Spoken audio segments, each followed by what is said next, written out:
Un seul chasseur américain a détruit plus de 5000 avions ennemis en seulement 2 ans. Découvrez pourquoi les pilotes japonais redoutaient le F-6F L4. Le 7 décembre 1941, Pearl Harbor brûle sous les bombes japonaises. Dans le ciel du Pacifique, un chasseur domine tous les autres, le Mitsubishi A6M0. Rapide, agile, mortel. Les pilotes américains découvrent avec terreur que leurs F-4F Wildcat ne font pas le poids face à cette machine de guerre. Entre décembre 1941 et juin 1942, les forces aériennes japonaises accumulent les victoires. Aux Philippines, à Wake Island, dans les Indes néerlandaises, le zéro règne en maître absolu. Les statistiques sont accablantes. Pour chaque zéro abattu, 3 appareils américains tombent du ciel. Dans les bases de Midway et de Guadalcanal, les pilotes américains comprennent qu'ils affrontent un adversaire supérieur. Le capitaine John Thatch, pilote expérimenté de la Navy, observe les combats depuis son cockpit. Il note chaque détail, la vitesse de montée exceptionnelle du zéro, sa capacité à virer serré, son canon de 20 mm dévastateur. Dans les rapports qu'il envoie à Pearl Harbor, un constat s'impose. L'Amérique doit créer un nouveau chasseur, sinon la guerre du Pacifique est perdue. Au printemps 1942, la situation devient critique. La bataille de la mer de Corail en mai, puis celle de Midway en juin, montrent que même avec des pilotes courageux, le F-4F Wildcat atteint ses limites. Le Bureau of Aeronautics de la Marine américaine lance un appel d'urgence aux constructeurs aéronautiques. La mission est claire, concevoir un chasseur capable de surpasser le zéro en vitesse, en puissance de feu et en robustesse. C'est à ce moment précis que Roy Grumman, fondateur de la Grumman Aircraft Engineering Corporation, entre en scène. Son entreprise basée à Bethpage, New York, a déjà prouvé sa capacité à construire des avions solides avec le F-4F Wildcat. Mais cette fois, Grumman sait qu'il doit aller plus loin. Il rassemble ses meilleurs ingénieurs, William Schwendler, chef du design, et Leon Sferbull, directeur de production. Dans les bureaux d'études de Bethpage, les ingénieurs analysent chaque rapport de combat provenant du Pacifique. Ils interrogent les pilotes revenus du front, étudient les débris de zéro capturés. Une conclusion émerge. Le nouveau chasseur ne doit pas essayer d'imiter la maniabilité du zéro. Il doit exploiter d'autres avantages. La vitesse, la puissance, la protection. Le concept du F-6F L4 commence à prendre forme sur les tables de dessin. Les spécifications sont ambitieuses. Le chasseur doit atteindre 600 km/h, disposer d'un armement supérieur aux 6 mitrailleuses de 12,7 mm et surtout offrir une protection maximale aux pilotes. Chaque décision de conception répond à une faiblesse identifiée du Wildcat ou à une force du zéro qu'il faut contrer. Le temps presse. En juin 1942, alors que les batailles font rage dans le Pacifique, le premier dessin technique complet du F-6F est finalisé. La marine américaine approuve immédiatement le projet. La course contre la montre commence. L'Amérique a besoin de ce chasseur et elle en a besoin maintenant. Cette décision va changer le cours de la guerre aérienne dans le Pacifique. Mais comment transformer un concept sur papier en une machine de guerre capable de terrifier les meilleurs pilotes japonais? Laissez votre avis dans les commentaires avec le mot L4 et abonnez-vous à l'Énigme militaire pour ne rien manquer de cette histoire extraordinaire. Le 26 juin 1942, sur la piste d'essai de Bethpage, New York, un nouveau chasseur roule pour la première fois. Le XF-6F1, premier prototype du L4, s'élance dans le ciel.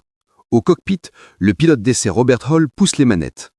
Le rugissement du moteur Wright R2600 résonne dans l'air. Mais très vite, les ingénieurs de Grumman comprennent. Ce moteur n'est pas assez puissant. Retour au bureau d'études. William Schwendler et son équipe prennent une décision audacieuse. Remplacer le Wright R2600 par le Pratt & Whitney R2800 double Wasp. Un monstre de 2000 chevaux. C'est le même moteur qui équipe le P-47 Thunderbolt, le chasseur terrestre le plus puissant de l'époque. Cette modification transforme complètement les performances de l'appareil. Le 30 juillet 1942, le prototype XF-6F3 équipé du nouveau moteur décolle pour son vol inaugural. Les résultats dépassent toutes les attentes. Vitesse maximale de 650 km/h à 7000 mètres d'altitude, vitesse de montée de 1180 mètres par minute. Le L4 peut désormais atteindre et dépasser le zéro en vitesse pure. Les ingénieurs japonais qui ont conçu le zéro léger et agile n'ont pas anticipé cette approche américaine basée sur la puissance brute. Mais la vitesse seule ne suffit pas. Les pilotes revenus du front répètent le même message. Ils ont besoin de protection. Contrairement au zéro qui sacrifie tout pour la légèreté, le L4 devient une forteresse volante. Les ingénieurs installent des plaques de blindés derrière le siège du pilote, protégeant des balles de 7,7 mm et même de certains impacts de 20 mm. Les réservoirs auto-obturants, inexistants sur le Zéro, empêchent les liquides de carburant mortels. L'armement constitue le troisième pilier de la conception. 6 mitrailleuses Browning M2 de calibre 12,7 mm sont installées dans les ailes. Chaque arme dispose de 400 cartouches, offrant près de 15 secondes de tir continu. La cadence de tir combinée atteint 5400 coups par minute. Face à cette puissance de feu, le Zéro faiblement blindé ne peut encaisser qu'une rafale de quelques secondes avant de se désintégrer. Les dimensions du L4 impressionnent. 10,24 m de long, 13,05 m d'envergure, poids à vide de 4141 kg. C'est un géant comparé au Zéro qui pèse à peine 1680 kg. Mais cette masse se transforme en avantage tactique. Dans une pigée, la gravité et le poids permettent au L4 d'atteindre des vitesses que le Zéro ne peut égaler sans risquer de rupture structurelle. Saviez-vous que le cockpit du L4 offrait une visibilité panoramique exceptionnelle? Les pilotes américains découvrent en montant dans l'avion une caractéristique révolutionnaire. La verrière en forme de bulle offre une vision à 360 degrés. Contrairement aux chasseurs précédents, avec leurs mentons épais y créent des angles morts dangereux, le L4 permet aux pilotes de surveiller le ciel dans toutes les directions. Cette visibilité supérieure devient un atout crucial dans les combats tournoyants où repérer l'ennemi en premier fait la différence entre la vie et la mort. Les trains d'atterrissage robustes facilitent les opérations sur porte-avions. Le L4 peut encaisser des appontages brutaux que d'autres chasseurs ne supporteraient pas. Les mécaniciens sur les ponts d'envol des USS Essex, USS Yorktown et USS Lexington apprécient la réaliabilité mécanique de l'appareil. Le taux de disponibilité opérationnelle du L4 atteint 90%, un chiffre exceptionnel pour l'époque. La production s'accélère de manière spectaculaire. En janvier 1943, les premières unités opérationnelles quittent les chaînes d'assemblage de Bethpage. Grumman a construit une fabrique capable de produire un L4 complet toutes les 40 minutes. Leon Swerbull, le directeur de production, met en place des méthodes d'assemblage révolutionnaires qui préfigurent l'industrie aéronautique moderne. Entre 1942 et novembre 1945, Grumman produit exactement 12 295 exemplaires de F6F L4. Ce chiffre inclut 11 000 F6 F3 et 1189 F6 F5, la version améliorée introduite en 1944. Chaque appareil coûte $35 000 à la marine américaine, un prix raisonnable pour une machine de guerre aussi capable. Au printemps 1942, les premiers escadrons de chasse équipés de L4 embarquent sur les porte-avions de la flotte du Pacifique. Les pilotes terminent leur entraînement à NAS Jacksonville en Floride et à NAS North Island en Californie. Ils apprennent les tactiques spécifiques au L4. Attaque en pique à haute vitesse, passe d'attaque rapide, utilisation de la puissance moteur pour se désengager. Le stage dure 6 semaines intensives. Le commandant David McCampbell, qui deviendra le premier as de la Navy avec 34 victoires aériennes, effectue ses premiers vols sur L4 en mai 1943. Dans ses mémoires, il décrit l'impression de puissance brute que procure l'avion.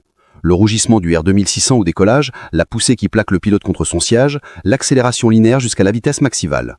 Pour la première fois depuis le début de la guerre, les pilotes américains disposent d'une arme supérieure. Septembre 1943 s'approche. Les L4 sont prêts, les pilotes sont entraînés. La marine américaine se prépare à reprendre le contrôle du ciel du Pacifique. Le prédateur est né. Il est temps qu'il rencontre sa proie. Le 1er septembre 1943, au-dessus de l'île Marcus dans le Pacifique central, l'histoire bascule.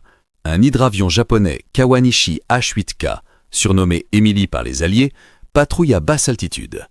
Soudain, 2 F6F L4 de l'USS Yorktown surgissent des nuages. Le pilote américain aligne son viseur, presse la détente. Les 6 mitrailleuses de 12,7 mm crachent le feu. L'hydravion japonais explose en plein vol. C'est la première victoire officielle du L4. Ce n'est que le début. Quelques semaines plus tard, le 5 octobre 1943, l'opération prend une ampleur différente. L'atoll de Wake Island, perdu par les Américains en décembre 1941, subit un raid aérien massif. 24 L4 des porte-avions USS Lexington et USS Essex balaient l'île à basse altitude. Les installations japonaises explosent sous les roquettes et les bombes. Pour la première fois, les défenseurs japonais voient la puissance du nouveau chasseur américain. Les rapports qu'ils envoient à Tokyo parlent d'un appareil rapide, lourd, impossible à abattre avec les armes légères. Mais c'est en novembre 1943, lors de l'opération Galvanic visant l'atoll de Tarawa dans les îles Gilbert, que le L4 révèle sa vraie nature. Le 19 novembre, l'USS Essex et l'USS Bunker Hill lancent leurs escadrons de chasse pour établir la supériorité aérienne. Les pilotes japonais basés à Rabaul envoient une formation de 30 Mitsubishi A6M0 pour intercepter les Américains. Le ciel au-dessus de Tarawa devient un chaos de métal et de feu. Les pilotes américains appliquent les tactiques développées pendant l'entraînement. Pas de combat tournoyant où le zéro excelle. Au lieu de cela, des passes rapides en piqué, utilisant l'avantage de vitesse et de poids du L4. Le lieutenant-commandant Edward O'Hare, déjà as avec 5 victoires, dirige l'attaque. Son L4 plonge à 650 km/h vers un zéro qui tente une manœuvre d'évitement. Trop lent. Les traceurs traversent le fuselage japonais qui explose. En 40 minutes de combat aérien d'intense, les résultats sont stupéfiants. 30 zéros détruits contre un seul L4 perdu. Les pilotes japonais qui survivent rentrent à leur base avec des récits terrifiants. Ils parlent d'un appareil américain qui ne peut être vaincu dans les tactiques traditionnelles. Les rapports mentionnent la robustesse extraordinaire de l'appareil. Plusieurs pilotes japonais décrivent avoir touché des L4 avec multiples rafales, voyant les impacts perforer les ailes et le fuselage sans que l'avion américain ne tombe. Cette bataille marque le tournant de la guerre aérienne dans le Pacifique. Mais comment les pilotes américains ont-ils développé cette tactique dévastatrice?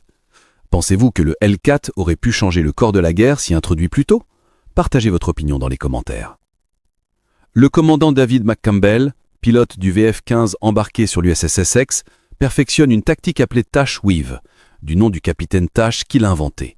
2 L4 volent en formation espacée. Quand un zéro attaque l'un d'eux, les 2 appareils américains virent l'un vers l'autre en croisant leur trajectoire. Le zéro, s'il poursuit sa cible, se retrouve exposé au tir du second L4. Cette manœuvre simple mais terriblement efficace transforme le désavantage numérique en piège mortel. En décembre 1943, l'opération Cartwheel vise les bastions japonais de Nouvelle-Bretagne. Les L4 du Marine Corps, maintenant intégrés aux unités de l'USS Navy, participent au raid sur Rabaul. Cette base japonaise héberge plus de 300 avions ennemis. Les 11 et 25 décembre, les attaques américaines détruisent au sol et en vol près de 100 appareils japonais. La supériorité du L4 devient évidente même pour le haut commandement japonais. Les pilotes japonais commencent à éviter le combat direct avec les L4. Les interceptions de communication radio révèlent que les commandants de chasse japonais ordonnent à leurs pilotes de se concentrer sur des bombardiers américains moins bien défendus. Affronter les L4 d'escorte devient une mission quasi suicidaire. Cette réputation grandissante du chasseur américain affecte le moral des aviateurs nippons. Les chiffres parlent d'eux-mêmes. Entre septembre et décembre 1943, les F-6F L4 accumulent 315 victoires aériennes confirmées pour seulement 18 pertes en combat. Ce ratio de victoire de 17,5 pour 1 dépasse tout ce que l'aviation américaine a connu auparavant. Les pilotes de zéro, autrefois confiants et agressifs, deviennent prudents et défensifs. Les bases aériennes japonaises de Truk, Saipan et Guam reçoivent des rapports alarmants. Le nouveau chasseur américain change l'équilibre des forces. À Tokyo, les ingénieurs d'aéronautique étudient les débris de L4 récupérés. Ils découvrent avec stupeur la qualité de construction, la puissance du moteur, la sophistication des systèmes. Kawanishi et Mitsubishi commencent à travailler sur des réponses, mais il est déjà trop tard. En janvier 1944, la marine américaine compte désormais plus de 1000 L4 opérationnels répartis sur 15 porte-avions. Les raids sur les îles Marshall permettent aux pilotes fraîchement entraînés d'accumuler de l'expérience. Les bases de formation aux États-Unis tournent à plein régime, produisant chaque mois 200 nouveaux pilotes qualifiés sur L4. Le baptême de feu s'est transformé en domination totale. Le ciel du Pacifique n'appartient plus aux Japonais. Il appartient maintenant aux prédateurs américains aux ailes repliantes et aux rugissements redoutables. Les grandes batailles navales de 1944 se profilent à l'horizon et le F-6F L4 est prêt à écrire les pages les plus sanglantes de son histoire. Le 19 juin 1944, l'océan Pacifique devient le théâtre de la plus grande bataille aéronavale de l'histoire, la bataille de la mer des Philippines. À l'aube, les porte-avions japonais lancent 373 appareils vers la flotte américaine. L'amiral Ozawa croit tenir sa revanche. Il se trompe. Face à cette armada aérienne nippone, 15 porte-avions américains catapultent 450 F-6F L4 dans le ciel bleu du Pacifique. Ce qui suit entre dans l'histoire sous le nom de Gruet Marianas Turkey Shoot, le grand tir aux pigeons des Mariannes. Les radars américains, technologie que les Japonais ne maîtrisent pas encore, détectent les formations ennemies à plus de 200 km. Les contrôleurs aériens dirigent les escadrons de L4 vers les positions optimales d'interception. Les pilotes japonais, dont beaucoup n'ont que quelques mois d'entraînement à cause des pertes accumulées depuis 1942, ne voient pas venir les Américains. Les L4 plongent depuis 8000 mètres d'altitude, atteignant 700 km/h dans la piquée. Le lieutenant Alexandre Vrasiu, pilote du VF-16 embarqué sur l'USS Lexington, devient l'un des héros de cette journée.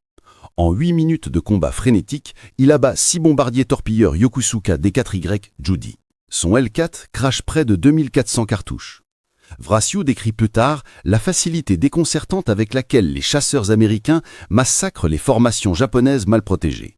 Les héros d'escorte, surclassés en nombre et en performance, ne peuvent rien faire. À la fin de cette journée historique du 19 juin 1944, les statistiques sont accablantes pour le Japon. 346 avions japonais détruits, dont 243 abattus par les L4 en combat aérien. Les pertes américaines, 30 appareils, dont seulement 16 L4. La marine impériale japonaise vient de perdre en une seule journée l'équivalent de 6 mois de production aéronautique japonaise. Les porte-avions japonais rentrent à leur base avec des ponts d'envol presque vides. Le commandant David McCampbell, déjà mentionné dans nos chapitres précédents, établit un record inégalé lors de cette bataille. En 2 sorties distinctes, le même jour, il abat 9 appareils japonais. Son L4, matricule numéro 19, devient légendaire. McCampbell termine la guerre avec 34 victoires aériennes confirmées, devenant le premier as de la US Navy. Dans ses rapports de mission, il souligne systématiquement la robustesse et la fiabilité du L4 qui lui a sauvé la vie à plusieurs reprises. 4 mois plus tard, en octobre 1944, la bataille du golfe de Leyte aux Philippines marque la plus grande bataille navale de tous les temps. Les forces japonaises tentent une opération désespérée pour détruire les têtes de pont américaines. Le 24 octobre, des centaines d'avions japonais basés à terre attaquent la flotte américaine. Les F-6 F-4 de la Task Force 38 repoussent vague après vague d'attaquants suicides. C'est durant cette bataille que les pilotes américains rencontrent pour la première fois les kamikazes, ces pilotes japonais qui transforment leurs avions en missiles humains. Les L-4 prouvent leur valeur en interceptant la majorité de ces attaques suicides avant qu'elles n'atteignent les navires. Le 25 octobre, lors de la bataille de Samar, les L4 du groupe aérien de l'USS Gambier Bay attaquent même les cuirassés japonais avec des roquettes et des bombes, contribuant à repousser la flotte de surface ennemie.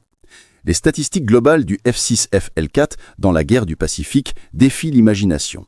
Sur les 12 275 exemplaires produits, environ 6 500 voient le combat. Ces appareils accumulent collectivement 66 500 sorties de combat. Le nombre total de victoires aériennes attribuées au L4 atteint 5 223 appareils ennemis détruits, soit 56% de toutes les victoires de la US Navy et 75% des victoires de l'aviation embarquée américaine dans le Pacifique. Le ratio victoire sur perte du L4 atteint 19-1. Pour chaque F-6F abattu en combat aérien, 19 avions ennemis tombent. Ce ratio reste inégalé par tout autre chasseur embarqué de la Seconde Guerre mondiale. Les pertes de L4 s'élèvent à 270 appareils en combat aérien, tandis que les accidents et pertes opérationnelles comptent pour environ 1500 machines supplémentaires. Les pilotes de L4 deviennent les maîtres du ciel du Pacifique. En juin 1945, lors des dernières semaines de la guerre, les raids sur le Japon lui-même voient les L4 escorter les bombardiers B-29 et attaquer les bases aériennes japonaises. Les pilotes nippons, réduits à des adolescents à peine formés, évitent tout engagement direct. La supériorité aérienne américaine est totale et écrasante. Les équipages des porte-avions américains développent une confiance absolue dans le L4. Les mécaniciens apprécient sa maintenance relativement simple. Le moteur R2800, même si complexe, se révèle fiable même dans les conditions tropicales hostiles du Pacifique. Les armureries des navires peuvent recharger les 6 mitrailleuses d'un L4 en moins de 20 minutes, permettant des rotations rapides lors des combats intenses. Les pilotes japonais survivants témoignent après-guerre de leur terreur face au L4. Un ancien pilote de zéro, interrogé en 1946, décrit « Quand nous voyions les L4 arriver, nous savions que nos chances de survie étaient minimes. Ils étaient plus rapides, mieux armés, plus résistants. Nos tactiques traditionnelles ne fonctionnaient plus. » Cette domination psychologique s'ajoute à la supériorité technique, créant un effet dévastateur sur le moral japonais. La guerre du Pacifique se termine le 15 août 1945 avec la capitulation japonaise. Les F-6 FL4 patrouillent au-dessus de la baie de Tokyo lors de la cérémonie de signature de l'armistice à bord de l'ISS Missouri. Ces chasseurs qui ont terrorisé les pilotes japonais pendant 2 ans escortent maintenant les avions de transport américains qui apportent les troupes occupantes. Le L4 a rempli sa mission. Il a détruit la puissance aérienne japonaise, protégé les flottes américaines, soutenu les débarquements amphibies. Plus qu'un simple avion de chasse, le F-6F L4 est devenu le symbole de la supériorité industrielle et technologique américaine. Le prédateur a vaincu. Le ciel lui appartient désormais. Le 15 août 1945, les sirènes retentissent sur tous les porte-avions de la flotte américaine du Pacifique. La guerre est finie. Les pilotes de F-6F L4, revenus de leur dernière patrouille, apprennent que l'empereur Hirohito vient d'annoncer la capitulation du Japon. Sur les ponts d'envol, les mécaniciens embrassent leur L4, ces machines qui ont ramené leurs pilotes vivants de milliers de missions mortelles. Le chasseur qui a terrorisé l'aviation japonaise pendant 2 ans devient soudainement obsolète. L'ère du jet commence. Dès septembre 1945, la marine américaine commence la démobilisation massive. Des milliers de L4, parfaitement fonctionnels et souvent avec moins de 100 heures de vol, sont déclarés excédentaires. Sur les bases aériennes de Californie et de Hawaï, des rangées interminables de F-6F attendent leur destin. Certains sont vendus comme ferraille pour quelques centaines de dollars. D'autres sont simplement poussés dans l'océan pour libérer de l'espace. Une fin inglorieuse pour des machines qui ont changé le cours de l'histoire. Cependant, le L4 connaît une seconde vie inattendue. La France, sortie exsangue de la guerre, doit reconstruire son aviation navale. En 1950, la Marine nationale française acquiert 179 F-6 F-5 L4 auprès des surplus américains. Ces appareils sont rebaptisés L4 Mk1 dans la nomenclature française. Basés sur le porte-avions Arromance, ancien HMS Colossus britannique, ces L4 français participent à la guerre d'Indochine entre 1951 et 1953. Au-dessus des jungles du Vietnam, du Cambodge et du Laos, les L4 français effectuent des missions d'appui-feu et de reconnaissance. Les pilotes français découvrent les mêmes qualités que leurs homologues américains. Robustesse, puissance, fiabilité. Entre 1951 et 1954, les L4 de la flottille AF et de la flottille 12F accumulent plusieurs milliers d'heures de vol en opération. 3 appareils sont perdus au combat, victimes de la défense antiaérienne du Viet Minh. L'Argentine devient également un utilisateur du L4. Entre 1948 et 1960, l'aéronavale argentine opère environ 50 exemplaires depuis le porte-avions Ara Independencia. Ces appareils participent principalement à des missions d'entraînement et de patrouille maritime. Le dernier L4 argentin est retiré du service en 1960, remplacé par des jets plus modernes comme le F-9F Panther. L'Uruguay achète également quelques exemplaires pour sa petite aviation navale dans les années 1950. Ces appareils, basés à Montevideo, effectuent des missions de surveillance des côtes et d'entraînement des pilotes. La carrière opérationnelle de ces L4 uruguayens s'achève en 1961. Mais le véritable héritage du L4 ne se mesure pas seulement en années de service. Ce chasseur a établi des standards de conception pour tous les avions embarqués suivants. La robustesse structurelle, la protection du pilote, la puissance de feu dévastatrice, la facilité de maintenance, tous ces principes deviennent des exigences pour les chasseurs de nouvelle génération. Le F-8F Bearcat, successeur direct du L4 chez Grumman, reprend les leçons apprises. Plus petit, plus léger, encore plus rapide avec ses 730 km/h, le Bearcat hérite de la philosophie du L4. Privilégier la performance et la survie. Mais il arrive trop tard pour voir le combat dans la Seconde Guerre mondiale. Seuls quelques exemplaires entrent en service en août 1945. Les statistiques finales du F-6F L4 restent impressionnantes même comparées aux chasseurs modernes. Production totale, 12 275 en 3 ans. Victoires aériennes confirmées, 5 223. Ratio victoire-perte, 19:1. Nombre de sorties, 66 530. Ces chiffres en font statistiquement le chasseur le plus efficace de toute la Seconde Guerre mondiale en termes de coût-efficacité. 32 pilotes de L4 deviennent des as avec 5 victoires ou plus. Le commandant David McCampbell, avec ses 34 victoires, reste le premier as de la US Navy. Cecil Harris en compte 24. Eugene Valencia, 23. Patrick Fleming, 19. Ces pilotes interrogés après-guerre attribuent tous une partie de leur succès à la qualité exceptionnelle de leur monture. Les musées du monde entier conservent aujourd'hui environ 70 L4 restaurés. Le National Naval Aviation Museum de Pensacola en Floride possède plusieurs exemplaires impeccablement restaurés. Le Smithsonian National Air and Space Museum à Washington expose un F-6 F-3 dans ses collections permanentes. En France, le musée de l'air et de l'espace du Bourget conserve un F-6 F-5 ayant servi en Indochine. Certains L4 volent encore lors de meetings aériens. Les collectionneurs privés et les associations de préservation maintiennent ces machines en état de vol. Le rugissement caractéristique du Pratt & Whitney R2800 résonne encore parfois dans le ciel, rappelant l'époque où ce son signifiait la mort pour les pilotes japonais. Les ingénieurs aéronautiques étudient encore aujourd'hui les principes de conception du L4. Les cours d'histoire militaire dans les académies navales du monde entier consacrent des chapitres entiers à l'impact tactique et stratégique du chasseur. La doctrine d'emploi développée pour le L4, attaque rapide, désengagement immédiat, exploitation des avantages technologiques, reste enseignée aux pilotes de chasse modernes. Le F-6F L4 a prouvé qu'un chasseur n'a pas besoin d'être le plus manœuvre ou le plus élégant pour être le plus mortel. Il a démontré que la robustesse, la puissance et la protection valent parfois mieux que l'agilité pure. Cette leçon influence encore la conception des chasseurs embarqués actuels comme le FA-18 Super Hornets ou le F-35C. Les anciens adversaires japonais reconnaissent aujourd'hui l'excellence du L4. Dans les musées japonais consacrés à l'aviation de guerre, les panneaux explicatifs décrivent objectivement les caractéristiques supérieures du chasseur américain. Les historiens militaires japonais analysent comment le L4 a contribué à la défaite de leur aviation navale. Cette reconnaissance témoigne de l'impact durable de l'appareil. Le dernier L4 opérationnel a été retiré du service en 1961, mais son héritage perdure. Chaque fois qu'un chasseur embarqué catapulte d'un porte-avions moderne, il suit les traces du F-6F.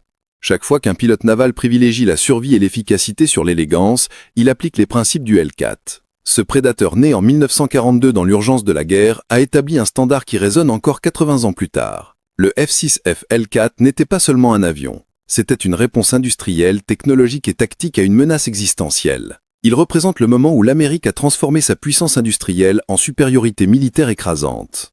Les 5223 avions ennemis détruits ne sont pas des simples statistiques. Ce sont 5223 raisons pour lesquelles la marine japonaise a perdu le contrôle du ciel du Pacifique. Aujourd'hui, quand vous voyez un L4 restauré voler dans un meeting aérien, rappelez-vous. Cette machine rugissante a changé le cours de la guerre la plus dévastatrice de l'histoire humaine. Elle a protégé des milliers de marins américains sur leurs navires. Elle a permis des débarquements qui ont libéré des îles du Pacifique une par une. Elle a terrorisé les pilotes japonais au point qu'ils préféraient fuir plutôt que de combattre. Le F-6F L4 reste le prédateur ultime de son époque. Un chasseur conçu avec un seul objectif, détruire l'aviation ennemie et reprendre le contrôle du ciel. Mission accomplie avec une efficacité rarement égalée dans l'histoire de la guerre aérienne. Voilà l'histoire extraordinaire du F-6F L4, le chasseur qui a terrorisé les pilotes japonais et a changé le cours de la guerre du Pacifique. Quelle bataille vous a le plus impressionné? Le massacre des Mariannes ou les combats de Leyte? Partagez vos réflexions dans les commentaires. Si cette histoire vous a captivé, abonnez-vous immédiatement à l'Énigme militaire pour découvrir d'autres secrets de la Seconde Guerre mondiale que vous ne trouverez nulle part ailleurs. Activez la cloche de notification pour ne manquer aucune de nos enquêtes historiques exclusives. L'histoire militaire regorge de machines légendaires et d'hommes extraordinaires. Restez avec nous pour les découvrir. À très bientôt pour une nouvelle énigme militaire.